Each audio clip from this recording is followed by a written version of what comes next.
Tingyun is basically an attack and damage buffer. So the problem with her actually is her hidden aggro, which means that enemies target her more often than other Harmony characters such as Bronya, Asta, and many others, and we do not know the reason of this. Is it a bug in the game? We do not know. So, how to build Tingyun? So, I will be using a defense body here and will be maxing it out soon so that she gets more defense and to tank more damage, as well as an attack spear with a defense substart, double defense substarts to make sure that she survives more in the battlefield. I'm hoping to get effect rest here, but unfortunately I got effect hit rate here, so that's really bad. And preferably your substarts for all of the relics will be speed. You want to stack as much speed as possible in Tingyun. So 16 speed here, but I'm trying to get that to 25 quite soon. And currently my Tingyun speed is 140. You don't want to build too much attack on her because you still need to put some defense on her to make her tank some of the hits, because if she dies, your whole team will crumble, especially on the offensive portion. So her best in-slot light cone will be Dance, Dance, Dance. And the reason is pretty simple, because she uses her ultimate most of the time, and it gets even more frequent when you have this ability unlocked.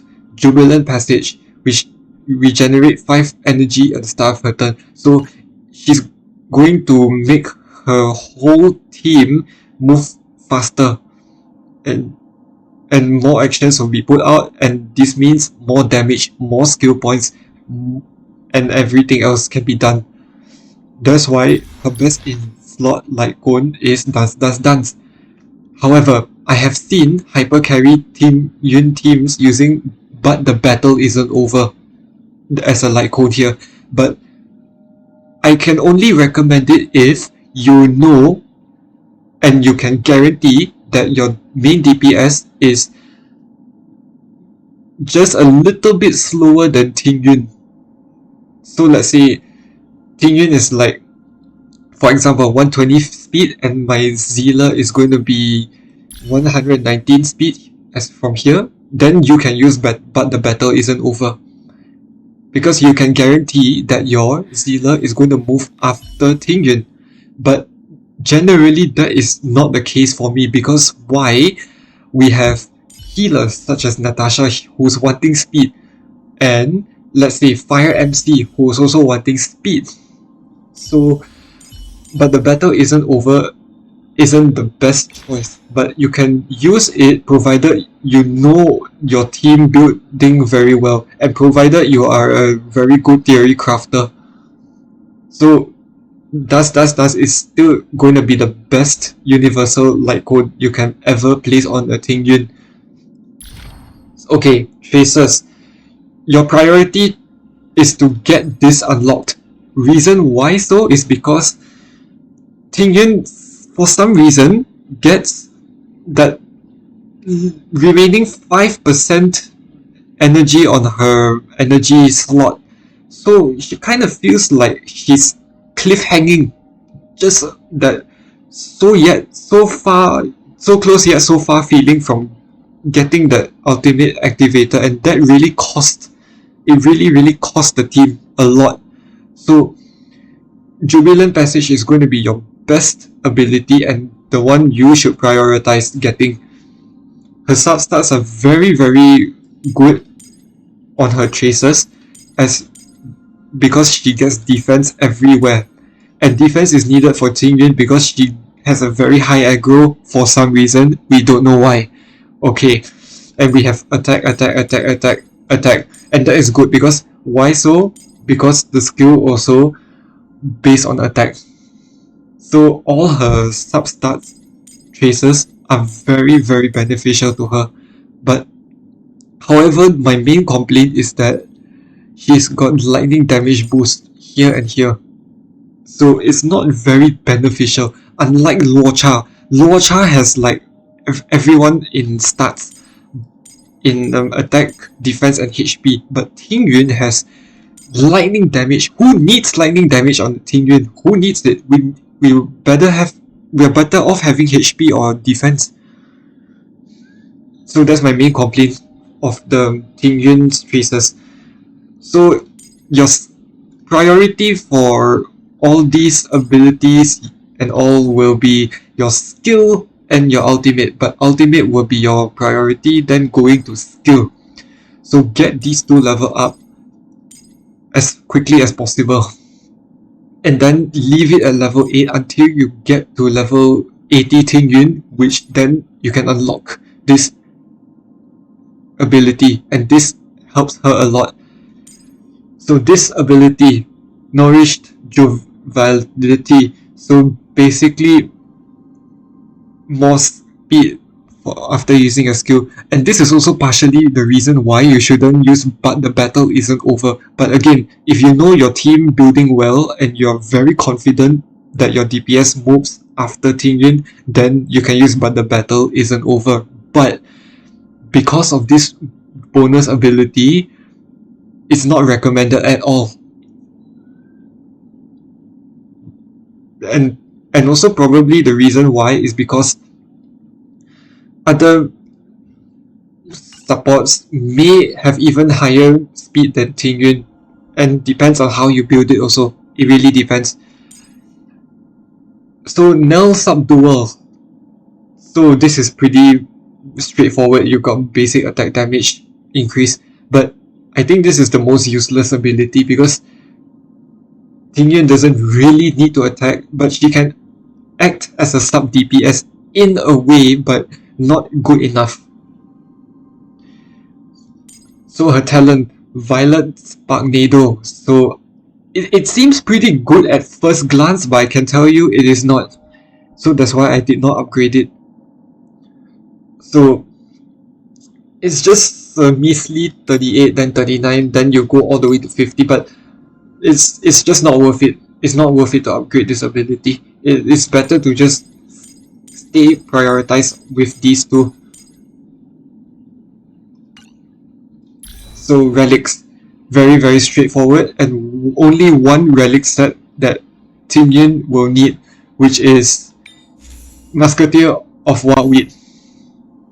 This is basically increasing her attack and speed at the same time.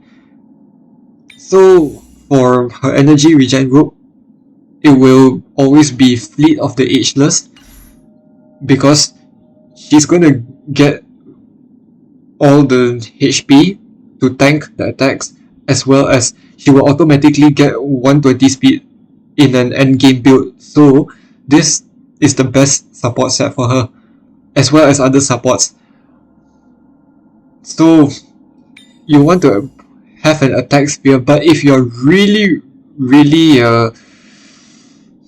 skeptical of those harder tier fights, and you feel that Tingyun is like getting targeted way too often, then you can use a defense spear, up to you. But my honest opinion is that you should stick with an attack spear, because this generates much more use. Her skill has so much more use in the battle. But let's say if you remove the attack spear, you will get these kind of stats, 1600, and this is equivalent to a level 40 Tingyun or level 50 Tingyun, around there. So it's not really worth it. So I still recommend you to use an attack spear here. But for your body piece, there's a great debate on using attack or defense. But if you want more usage of your skill and you feel confident that Tingyun is not going to get damaged, then you can use an attack body. But I still don't recommend it. I still recommend defense. Defense above all. Not even HP. Why so? Because Natasha cannot keep up with her healing rate. And Bailu might not be able to keep up with the healing rate. I'm not sure about Bailu, but what I can tell from my Natasha experience is that he cannot keep up with the healing rate. So she needs so Tingyun needs defense. Absolutely, defense above all. So hands is pretty much fixed, as well as the head is also fixed.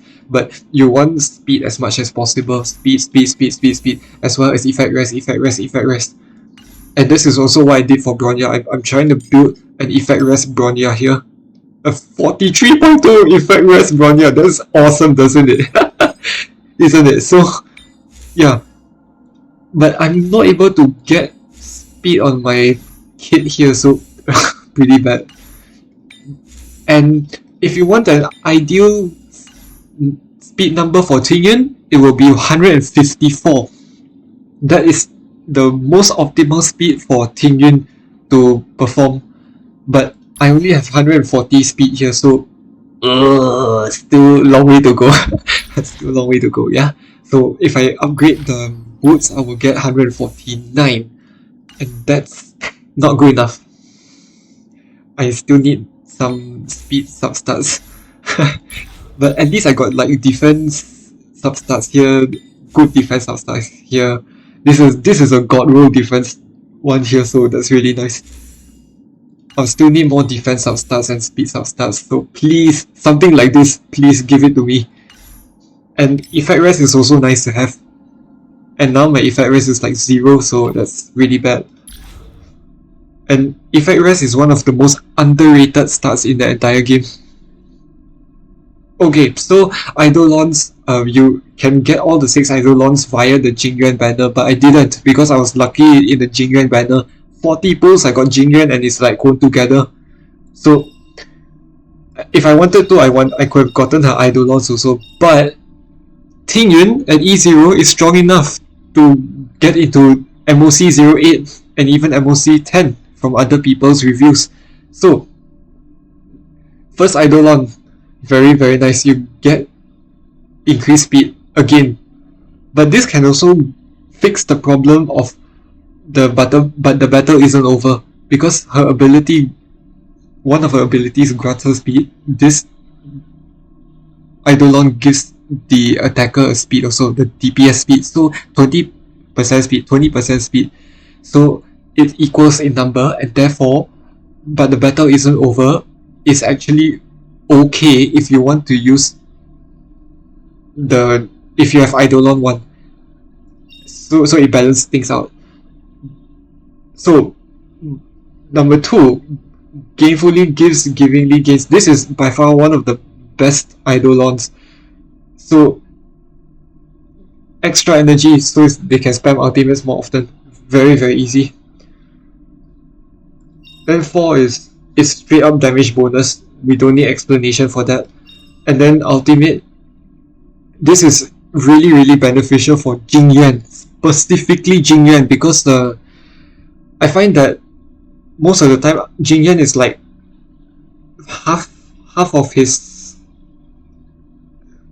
ultimate, so it's like 130 divided by 5, you get your answer. And then when she casts her ultimate on Jing Yuan is not able to get the ultimate activated on time.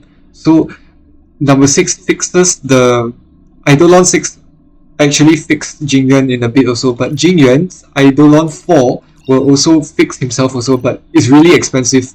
It's very expensive. So yeah, if you're a pay to win player, 6, 4 and 2, very nice. That's pretty much for your Tingyun guide, and basically the skill rotation will be most optimally skill basic. So you get your ultimate in 4 turns. But I've seen people asking me, why are you using skill 2 times in a row? Why? The answer is very simple. Just to get more energy. Just get more energy for my ultimate, so I can spam ultimate more often. I can get Jing Yuan's lightning lord more stacks more often. Zealous what should I call it? That psych rush or something like that. In a very frequently. Yeah. And also it's that Tingyun can also provide more survivability for the team. Reason why is that she can cast her ultimate on, let's say, a healer or Trailblazer Fire, but Trailblazer Fire is not really needed because she gains her ultimate in 2 turns at the fastest rate. So by giving energy to Natasha, she can actually heal faster. And combine that with post-op conversation, she's healing like every 2 turns, spamming ultimate every 2 turns. If you can get Tingyun up to speed, that's the thing. And if you can get Natasha up to speed. So that's pretty much for my Tingyun build, and pretty much for my Tingyun guide. Cheers!